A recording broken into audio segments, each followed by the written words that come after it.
আমরা আজকের দিনটি দিয়ে শুরু করি। আমরা আজকের দিনটিকে বলবো প্রথম দিন। প্রথম দিন হচ্ছে সোমবার। আমি যেই জিনিসটি বের করতে চাই সেটা হলো কোন দিনটি হতে যাচ্ছে ৩০০তম দিন। সপ্তাহের কোন দিনটি হবে ৩০০তম দিন।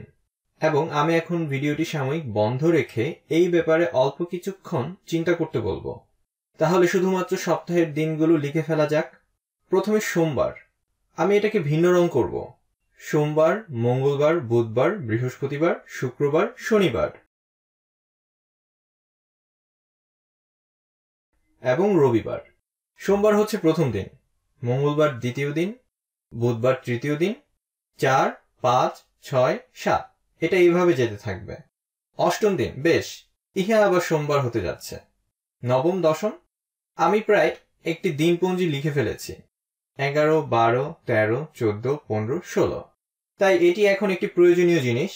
আমি এটা লিখতে পারি যদি আমি চাই 16তম দিন অথবা 20তম দিন কোনটি সেটি বের করতে।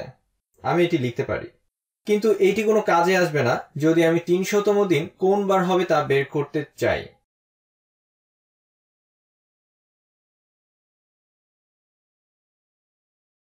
যদি আমি চাই ৩০০তম দিন কি বার হবে তা বের করতে, তাহলে আমি কি কোনো গাণিতিক উপায়ে অগ্রসর হতে পারি যেখানে ৩০০তম দিন কি বার হবে তা নিয়ে চিন্তা করতে পারি? বেশ, আমি এখানে একটি গ্রিড অঙ্কন করছি। এই গ্রিডের সারি আছে এবং প্রতিটি সারিতে 7টা দিন আছে এবং এটা বোধগম্য। সপ্তাহে 7 দিন আছে। তাহলে এমন কি কোনো উপায় আছে যদি 16 গ্রিডটি অঙ্কন ছাড়া 16তম দিন হচ্ছে মঙ্গলবার সেটি জানার? বেশ, একভাবে আমার মনে হয় যদি সরাসরি 7 দিয়ে 16কে ভাগ করা যায়, তাহলে 16 এর আগে কতটি সারি আসবে সেটি জানা যাবে। তাহলে 16কে 7 দ্বারা ভাগ করলে হয় 2, আমরা 2 পাবো। এখানে আমার কাছে 2টি সারি আছে 16 এর আগে। 16 এর মধ্যে 7 2 বার যাবে এবং শেষে ভাগশেষ থাকবে। 16কে যখন 7 দ্বারা ভাগ করা হয় তখন ভাগশেষ কি হবে? 16কে 7 দ্বারা ভাগ করলে ভাগফল হবে 2। 2 গুণ 7 সমান 14। ভাগশেষ থাকবে 2। তাই আমরা যখন ভাগ করব আমরা এই 2কে গুরুত্ব দিব। ঠিক কতবার এটি এর মধ্যে দিয়ে যাবে। কিন্তু এখন ভাগশেষটি আসলেই মজার। এখানে ভাগশেষটি আসলেই মজার, কারণ ভাগশেষটি বলছে প্রথম দুইটি শুধুমাত্র বলছে যে 7 16 এর মধ্যে 2 বার যাবে। এর মানে হচ্ছে ঠিক কয়টি সারি থাকবে 16কে পাওয়ার আগে। কিন্তু তারপর ভাগশেষটি বলে দিচ্ছে সারিটির কোথায় 16 আছে। তাই 16 হচ্ছে ভাগশেষ 2।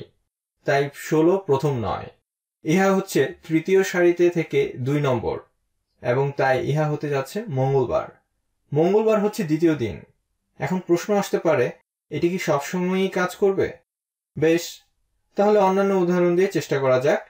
এখন 25তম দিন নিয়ে চিন্তা করি। প্রথমে 25কে 7 দিয়ে ভাগ করি। আমি করছি। আমাকে নিশ্চিত করতে হবে যে আমার কাছে পর্যাপ্ত জায়গা আছে। তাহলে যদি 7 দিয়ে 25কে ভাগ করা যায়, এটি 3 বার যাবে। 3 গুণ 7 হচ্ছে 21। ভাগশেষ থাকলো 4।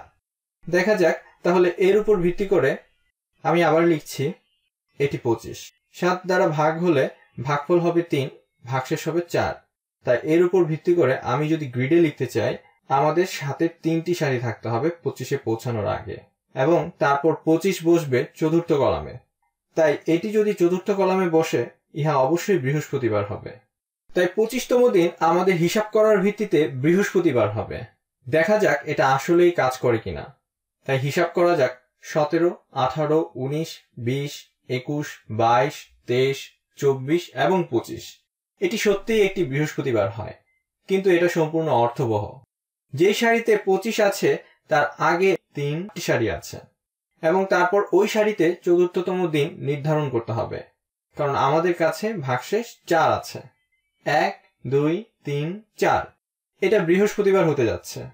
তাই আমরা এখন প্রশ্নের উত্তর দেওয়ার জন্য প্রস্তুত। ৩০০তম দিন কি বার হবে? তাই 300কে 7 দিয়ে ভাগ করা যাক এবং দেখি আমরা কি পাই। 30কে 7 দিয়ে ভাগ করা যায় 4 বার। 4 গুণ 7 সমান 28। বিয়োগ করার পর পাওয়া যায় 2। একটি শূন্য বসাই। 20কে 7 দিয়ে ভাগ করা যায় 2 বার। 2 গুণ 7 হয় 14 এবং তারপর আমাদের ভাগশেষ পেয়ে যাব। এবং এখন আমরা ভাগশেষটির দিকে লক্ষ্য করি। 20 বিয়োগ 14 সমান 6। তাই আমাদের ভাগশেষ হচ্ছে 6। তাহলে আমরা যদি চিন্তা করি এটা সপ্তাহের কোন দিন, এই সারিতে ইহা হতে যাচ্ছে ষষ্ঠতম দিন। এর উপরে 42টি সারি থাকবে, কিন্তু আমরা খেয়াল করব কোন সারিতে এটি থাকবে। তাহলে 300তম দিন সপ্তাহের ষষ্ঠ দিন হতে চলেছে। যে উপায়ে আমরা এটি লিখেছি তাহলে এটি শনিবার হতে যাচ্ছে।